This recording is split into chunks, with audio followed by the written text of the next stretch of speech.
Oi, Tudo mano. bem? Que bom que você veio. Bom dia. Tudo bem? Você está conseguindo me ouvir? Tô ouvindo, sim, tô Tá. ouvindo.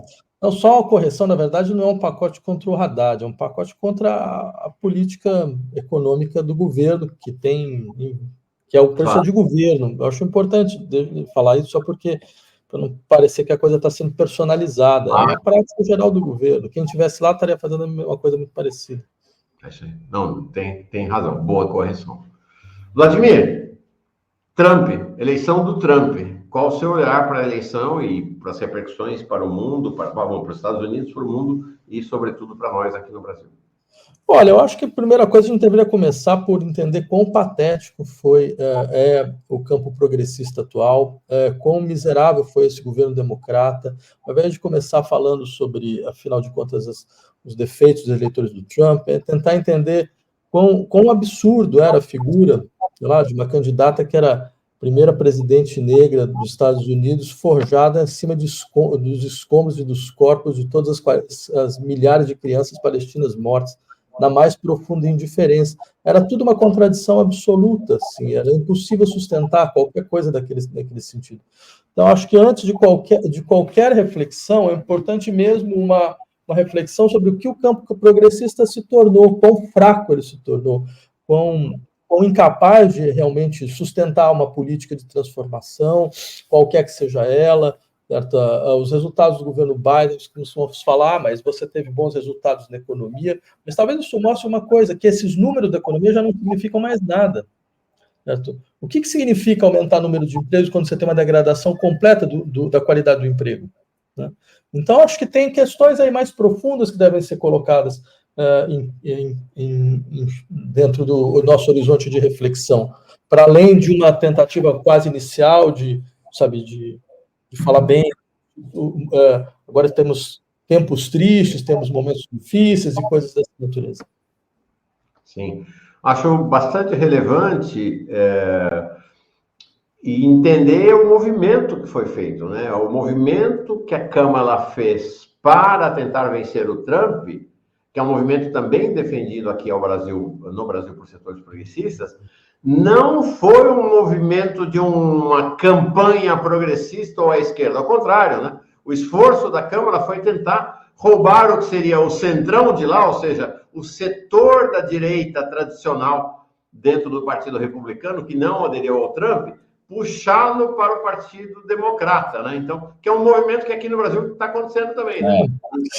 Que é só a expressão efetiva mesmo dessa desorientação completa do campo progressista, da constelação progressista, digamos assim. Essa desorientação consiste em achar que sempre o problema é que você não conseguiu criar dar a amplitude necessária à frente de combate ao fascismo. E o resultado sempre é miserável. Sempre é miserável por quê? Porque dentro dessa dinâmica, o que é rifado é a política. O que é rifado é a capacidade de você colocar uma posição política clara. Né? Como se esse fosse o problema. E eu queria dizer uma coisa muito simples e muito clara. Nós entramos dentro de um processo, certo, onde a política foi para os extremos. Dentro dessa dinâmica, o que nos cabe, antes de qualquer coisa, quando você está numa situação como essa, você tem que trabalhar o entusiasmo dos seus eleitores. É a primeira coisa que você faz. Você não vai tentar conquistar novos votos, você vai tentar fortalecer o seu campo. Fortalecer o seu campo significa, eu vou tentar marcar a adesão dentro do meu campo pelo entusiasmo, porque quem vai ganhar a eleição não é você que pede voto. Você pede voto para quantas pessoas? 10, 15 pessoas? Pessoal, quem pede voto é o seu eleitor. É o seu eleitor que vai bater na porta do seu vizinho, certo? Da sua família, e vai pedir um voto. Se cada eleitor conseguir um voto, você já consegue uma coisa muito significativa. Mas para isso, ele tem que estar completamente entusiasmado.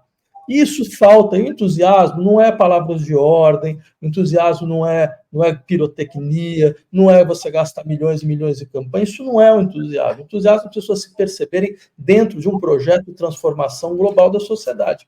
Isso é que faz o entusiasmo das pessoas de esquerda. Elas perceberem que esse projeto é real, é concreto, ele não está sendo negociado. E é por isso que a gente está sempre perdendo, porque nos falta esse elemento agora. Sim, fato. Eu lembro, sabe, Vladimir, tinha 17 anos de idade, tinha acabado de entrar na universidade, em 77, na resistência da ditadura. A gente era tão inocente, mas ao mesmo tempo tão generoso, né? A gente achava que ia derrotar a ditadura e implantar o socialismo no Brasil. Achávamos, nossa turma toda, nossa geração toda da esquerda ali acreditava isso. Mas era um negócio que nos empolgava, eu me lembro. Estava com uma infecção na boca, tudo inchado, e entrando de sala em sala para convocar estudantes para irem para uma manifestação. Então é aquela coisa, você se lança, né? Porque não era mérito meu, era porque a gente tinha uma dinâmica de uma utopia realizável que nos transformava em revolucionários, né? Eu diria, Mauro, essa utopia não é nem uma espécie de projeção, digamos, imaginária, da imaginação. Não, é fruto das ações concretas e reais que vão sendo desenvolvidas a partir do momento que os setores de esquerda ganham governos, tentam aplicar seus projetos dentro de estruturas de poder, certo? Pensam organizações e coisas dessa natureza. Ou seja, são coisas muito concretas. São essas coisas concretas que estão faltando. Então, você está dentro de um horizonte de governo e você não vê não só isto se realizando, ou mesmo a luta em relação a isso. Você não percebe a luta. Não, e eu diria, mais uma vez, o caso do Partido Democrático já era uma piada já era um espaço de defesa de interesses de certos setores do capitalismo norte-americano muito claro e muito evidente. Como disse o Bernie Sanders, o partido se voltou as costas para a classe trabalhadora. Não é nem um pouco estranho que a classe trabalhadora se volte as costas contra ele. Né? Porque, aí é um outro ponto que eu queria deixar de maneira muito clara. Dentro de uma situação onde nós estamos hoje, com as crises que nós conhecemos, a extrema-direita tem uma resposta ruim em relação a essas crises. A esquerda não tem resposta nenhuma. Esse é o problema. Entre uma resposta ruim e uma resposta nenhuma, as pessoas estão preferindo uma resposta ruim.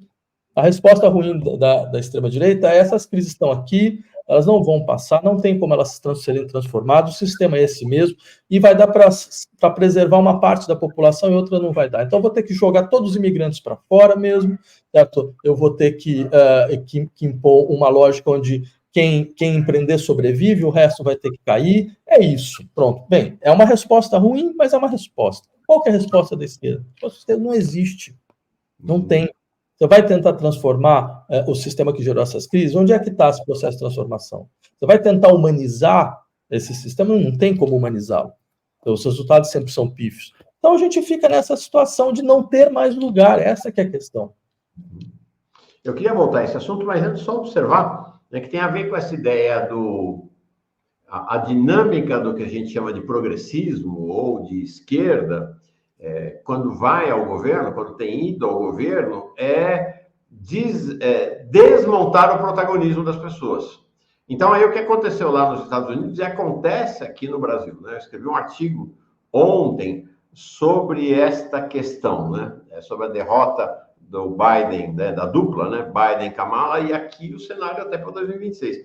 A lógica é a mesma, Vladimir. Então, é agitar estatísticas como se as estatísticas fossem a vida das pessoas. Então, você pega lá, Estados Unidos, PIB, ano passado, 2,5%, Brasil, 2,9%. Desemprego, 4,3% lá, 6,9% aqui. Inflação, 2,9% lá, 4,4% aqui. São desempenhos semelhantes. E tanto o governo Biden quanto o governo Lula aqui agitam essas estatísticas como se elas fossem capazes de convencer as pessoas que a vida delas melhorou. E aí vem, perde a eleição e ainda diz, pobre de direita. Ela fala, poxa, eu fiz tudo certo e deu tudo errado. Você tem toda a razão. Eu acho que é uma questão importante a respeito do que significa bem-estar social. O bem-estar social é o que? Aumento do PIB? Aumento do PIB indica necessariamente bem-estar social? Ou será que esse aumento do PIB é um PIB que é um aumento concentrado, que ele não está sendo repartido efetivamente no interior de toda a sociedade? Queda do desemprego significa bem-estar social? Mas quais são as condições de emprego hoje? A gente, por acaso, tentou revogar a reforma trabalhista do governo Temer, para que o emprego voltasse a ter algum tipo de sentido? Ou será que você tem uma degradação tal do emprego que hoje estar empregado já não significa mais tanta coisa como significava há 15 anos atrás? E que talvez você devesse ouvir efetivamente o que essas pessoas estão a dizer. Talvez por isso que elas não querem mais emprego, por isso que elas querem outro tipo de ação dentro do mercado de trabalho. Não é porque o emprego é uma coisa, porque o emprego se degradou. né? Então, acho que você tem uma série de questões que indicam uma insensibilidade social, devido a uma espécie de fetichismo dos números. Certo? E é claro, esse fetichismo só tem uma função: alimentar, na verdade, interesses de setores econômicos que vão poder utilizar esses números de outra maneira, mas não da população, né? Então, eu queria insistir nesse aspecto, acho que você tem toda a razão. Sim. Não, me parece dramático, e aí você vai, diante do que os bem-pensantes consideram ser a insensibilidade do povo para a melhoria que, afinal, nós trouxemos, começa essa construção, né, de teses esdrúxulas, como, olha, o que acontece é que, por mais que a gente melhore, não adianta, tem um pobre de direita, né, visceralmente de direita, que não nos escuta. Ou a melhora das condições de vida, ela não chega à consciência dos pobres, porque eles estão seduzidos pela ideia do empreendedorismo. Então, cabe à esquerda agora incorporar a ideia do empreendedorismo, né? Agora tem uma esquerda empreendedora. Então, Mauro, eu acho assim, que de fato existam setores desfavorecidos das classes mais baixas que têm um voto orgânico em direito, isso é verdade. Não, assim, historicamente, você tem sido assim. Sempre foi assim, né? Então, claro, tem uma questão sociológica interessante, que é como é que se constitui esta ideologia, digamos que tem, mais uma vez, que responde a certas questões, né? Como ela se constitui dentro das classes mais desfavorecidas. Isso eu acho absolutamente válido. Agora, o fato é que é importante entender, dentro desse combate, o que você faz? Você integra essa ideologia? Você integra como se fosse um dado irreversível, né? Quer dizer, eles vão, mais uma vez, muitas dessas pessoas que hoje votam na direita já votaram na esquerda, nas classes mais populares. Basta a gente pegar os mapas de votação, a gente percebe muito claramente. Então, você tem um voto que está migrou. Então, seria interessante se perguntar por quê, o que aconteceu. Tem os eleitores orgânicos mesmo, que já tem uma consolidação ideológica de longa data. Agora, você tem votos migrantes. Esses votos migrantes, eles mostram uma coisa, que a esquerda não está conseguindo resolver os problemas dessas pessoas. Só isso. Ah, mas a direita resolve? Não, a direita não resolve, mas ela consegue dar uma resposta. Uma resposta que parece que o problema não foi resolvido porque você não teve uma iniciativa suficiente, você não inovou de maneira suficiente, ou seja, mas que dá, a partir dessa ideia dos fóruns individuais de decisão e deliberação, dá para os indivíduos a ilusão de que, bem, depende deles a saída. A saída depende deles. Então, dentro de um horizonte como o que nós estamos, isso já é um ganho, de uma certa forma. Já tem uma certa racionalidade. Se você não tem um outro elemento para dizer, não depende só de você, mas há forças nas quais você pode influenciar que podem fazer com que, digamos assim, as verdadeiras ações sociais que possam transformar a sua situação ocorram. Como não tem esta outra alternativa, já faz tempo que a gente está falando. O problema fundamental de toda essa situação é que a esquerda perdeu não só o seu discurso, ela perdeu sua capacidade de ação. Ela perdeu sua capacidade de atuação. Esse governo norte-americano foi o exemplo mais claro que eu posso imaginar. Assim, no sentido mais evidente do termo. Eles começam fazendo promessas de que vão investir trilhões de dólares na economia. Esses investimentos nunca ocorreram desta forma. Sim. Eles terminam financiando um genocídio que é uma das coisas mais terríveis da história recente, da nossa história recente. E assim, sem nem colocar nenhuma força para tentar paralisar esse processo, mostrar que estava sensível a consequências humanas dessa dinâmica. Então, e no final das contas, consegue alijar partes significativas do seu próprio eleitorado, certo? E principalmente essas partes que são as partes mais mobilizadoras. Setores universitários, setores estudantis, setores da população jovem, setores de minorias, que são setores que são importantes, não só pela quantidade de votos que eles têm, mas pelo fato de que são eles que vão para a rua. São eles que vão para a rua, vão segurar seus panfletos, eles que vão lá mostrar entusiasmo, eles estavam completamente arrebentados. Então, isso mostra de maneira muito evidente. Não tinha nenhum lugar, ele não tinha lugar nenhum essa proposta. Ela era um grande embuste, era um grande engodo. E o resultado foi esse. Agora, tem uma questão, Vladimir, que eu queria submeter a sua reflexão, que há uma ideia em segmentos da esquerda brasileira, ou dos segmentos progressistas, melhor dizendo, de que o grande tema hoje é que a esquerda tem que dialogar com a classe média, né, com o que se chama classe média. Né? Mas se você olha a hierarquia de renda no país, 70% da população brasileira ganha entre 0 e 2 salários mínimos, ou seja, entre 0 e 3 mil reais. O que seria, vamos dizer, a classe média, estou considerando aqui uma classe média de 2 a 7 salários mínimos, isso aí dá 15% da população brasileira. Como é que você enxerga essa ideia do diálogo prioritário ou de como fazer o diálogo com os diferentes estratos da população de trabalhadores ou entre os mais pobres e os trabalhadores do país? Mas, Mauro, eu não acho que o problema da esquerda seja diálogo. Eu acho que o problema da esquerda é ação. Eu acho que, de fato, ela não tem muito o que apresentar. Não é um problema do que falar, de como falar. É um problema do que dizer, né, do que mostrar. Então, acho que essa maneira de colocar as coisas nesses termos, não conseguimos dialogar com setores evangélicos, não conseguimos dialogar com setores da classe média, não conseguimos dialogar com setores mais precarizados do mundo do trabalho. Isso coloca as coisas, acho, dentro de um tipo de problemática que é onde o problema é da comunicação, entendeu? Como se fosse um problema de comunicação, não estamos sabendo nos comunicar. Mas não é um problema de comunicação, é um problema muito mais grave. É um problema do que oferecer para essas pessoas, e não só do que oferecer, porque não é uma questão só de proposta. É que, ao ter o que oferecer, as suas ações são condizentes com isso.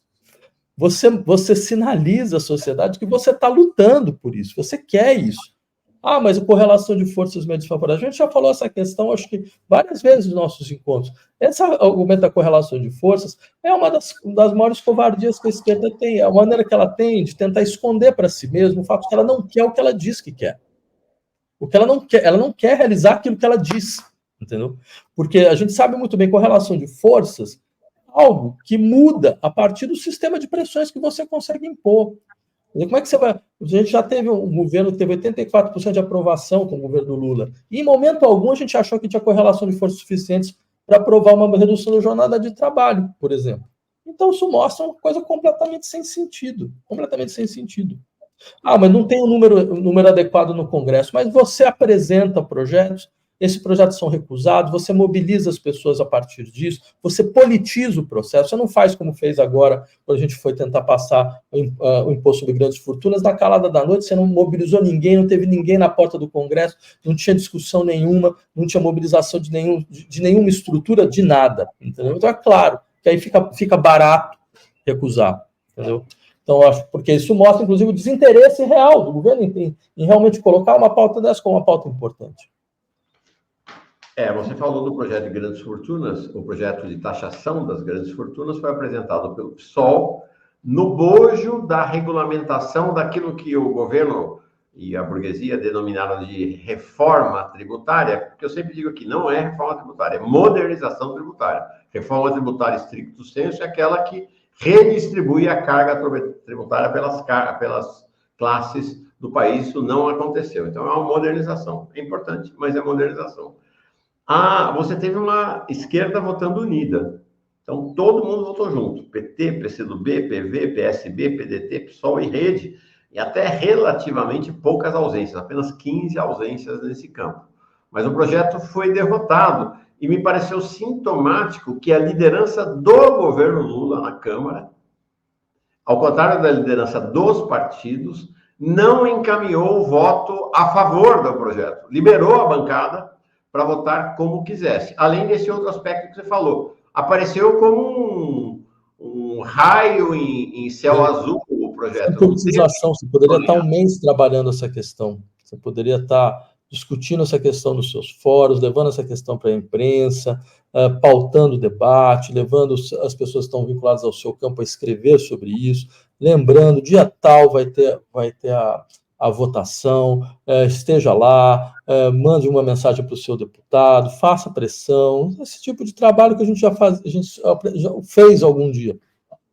Agora, tem uma questão também de decisão política, né? Que é não vamos apoiar esse projeto, porque esse projeto vai incomodar o grande capital e nós precisamos do grande capital agora para aprovar o pacote das maldades, o pacote das austeridades. Da austeridade, né?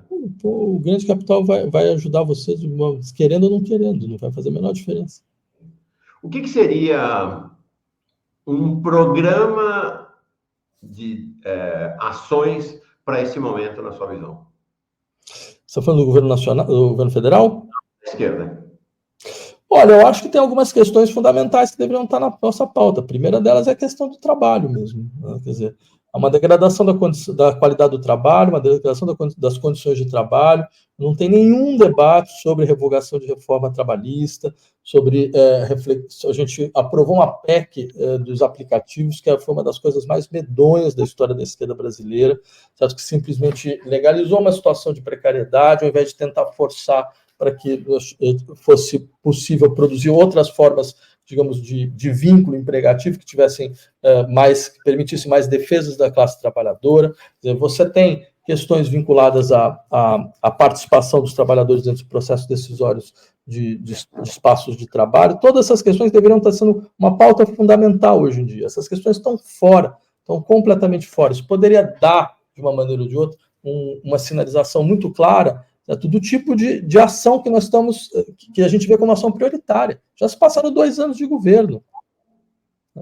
Já passaram simplesmente 2 anos de governo. Acho que essa seria uma das questões centrais. Né? Um exemplo desses é um jovem, que por sinal acabou de ser eleito vereador pelo PSOL, mas luta sozinho praticamente, né? Que é o Rick Azevedo, com esse fantástico VAT, né? Vida além do trabalho. Claro, não, fez um trabalho louvável, um trabalho memorável, um belíssimo trabalho de campanha. De fato, alguém que merece ser lembrado nessa discussão.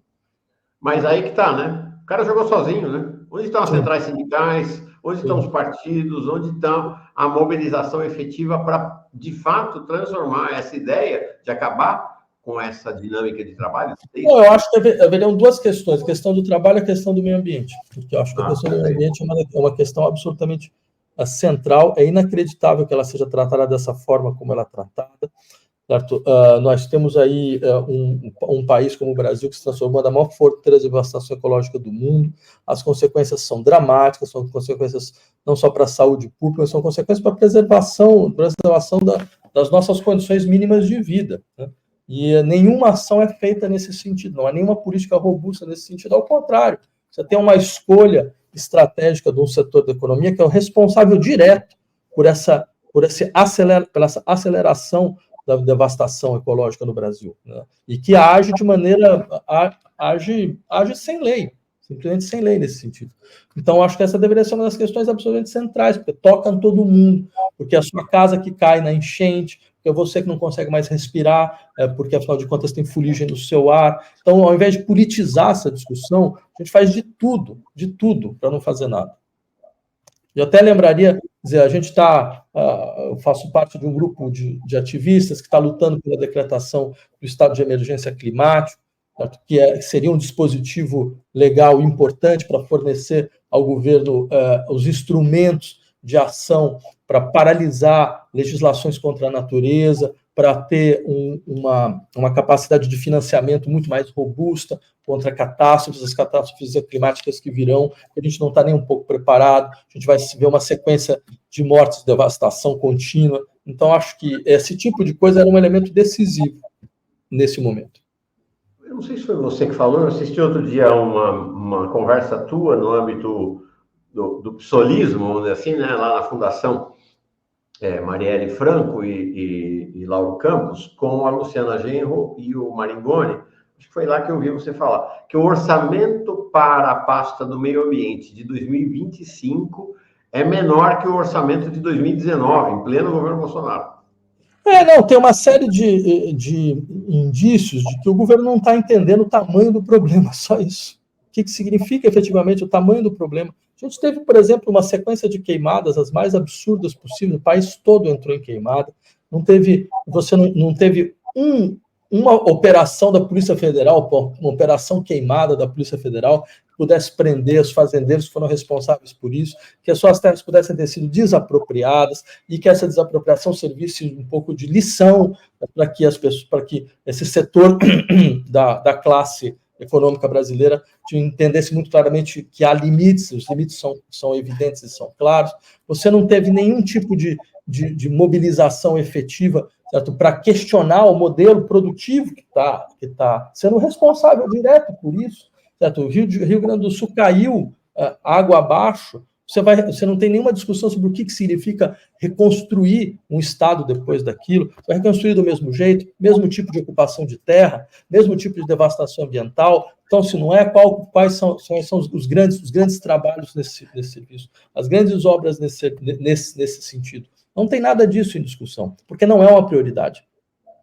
Agora, como enfrentar o que me parece ser uma posição paradoxal no interior da esquerda, que é a posição do governo hoje, né? Que diz que a saída para o Brasil é o neodesenvolvimentismo, a reindustrialização, e aí a chave, uma das chaves desse processo é transformar o Brasil numa das maiores potências petroleiras do mundo. O Brasil hoje é o 7º maior produtor de petróleo do mundo. A intenção do ministro das Minas e Energia é colocá-lo em 4º lugar, e o governo batendo firme de que vai explorar petróleo lá na margem equatorial. Como é que você concilia a questão ambiental com esse projeto neodesenvolvimentista?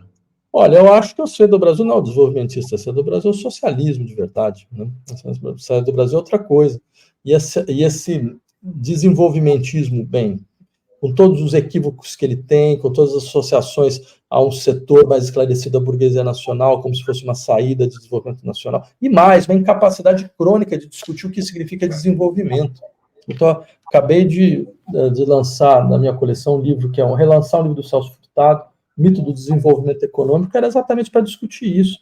De que desenvolvimento a gente está falando? O que você não está falando sobre desenvolvimento? Você não está percebendo que tem uma relação muito profunda entre desenvolvimento e destruição, pelo menos nesse tipo de desenvolvimento, entre crescimento e catástrofe?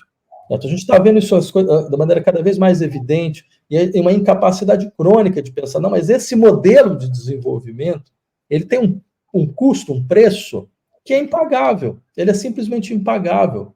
Se você efetivamente coloca o Brasil nesse nível de desenvolvimento, os custos, não só ecológicos, certo? Mas os custos no que diz respeito à preservação ambiental são insuportáveis, absolutamente insuportáveis. Isso não é uma discussão de classe média, isso é uma discussão, eu diria, absolutamente global, que toca a todas as pessoas, que você vai ter um país que daqui a pouco vai ter migração climática. A pessoa que está lá morando em São José do Rio Preto não vai conseguir mais, porque vai chegar a 45 graus a média. É isso daqui a 10 anos. E aí? E aí você vai ter toda uma reconfiguração do país. Por quê? Porque, afinal de contas, o país não foi feito para as pessoas. Foi feito para a cana. Foi feito para a soja. Na verdade, a cidade é um detalhe no interior da plantação de soja. É isso? É isso a nossa ideia de sociedade? Não, está claro. A cientista ambiental Luciana Gatti e outros, né, dizem claramente, a Amazônia está sendo destruída porque a floresta está sendo derrubada para fazer pasto, para plantar milho, soja e criar gado, que vai alimentar os chineses, vai alimentar os europeus, inclusive assim, a soja plantada aqui para alimentar porco na China, né? Um negócio completamente estrambótico. O Brasil transformou-se então numa potência petroleira, numa potência mineral, de exportação de minério, e numa potência de exportação de soja, milho, gado e água, né? E para cada quilo de gado bovino, você precisa de 15 mil litros de água. Então, você está exportando água no Brasil, inclusive. Agora, Vladimir, tem um projeto para falar, muda este modelo para outro. E qual é esse outro? Não, veja, nunca foi necessário alguma coisa dessa natureza. Nunca foi assim, olha, nós temos um projeto, então vamos mudar. Certo? Mas havia a consciência, primeiro, de que este modelo não é sustentável. Segundo, há uma confiança na capacidade de criação, né, das populações em situações onde elas têm consciência do seu sofrimento, né? Então, ou seja, a capacidade que elas têm de, a partir do momento que você dá espaço para essa criação, a partir do momento que você permite que os setores populares eles realmente desenvolvam aquilo que eles são capazes de desenvolver, novas saídas vão aparecendo. Como é que você vai querer criar alguma coisa nova se você impede que as decisões sejam tomadas por outras pessoas e não ser as mesmas? Se o processo decisório está completamente paralisado, bloqueado dentro de uma tecnocracia ou de uma burocracia, se você não tem nenhum tipo de participação popular efetiva para decidir como é que o processo produtivo vai se dar, como é que o seu espaço de trabalho vai ser organizado, certo? Ou seja, você tem um nível muito baixo efetivo de participação popular e deliberação direta. É claro que não vai ter saída nenhuma enquanto isso. Tem uma questão que é construir um espaço político de outra natureza. Essa deveria ser um outro elemento fundamental hoje em dia, dentro do que poderia ser um governo de esquerda. Que ele constrói um outro espaço político. Perfeito. Legal. Vladimir, que tempos. Pois é. Mas é isso que nós temos para hoje. Tá bom. Muito obrigado, viu? Boa caminhada. Muito obrigado, Paulo. Um abração. Tchau. Até mais.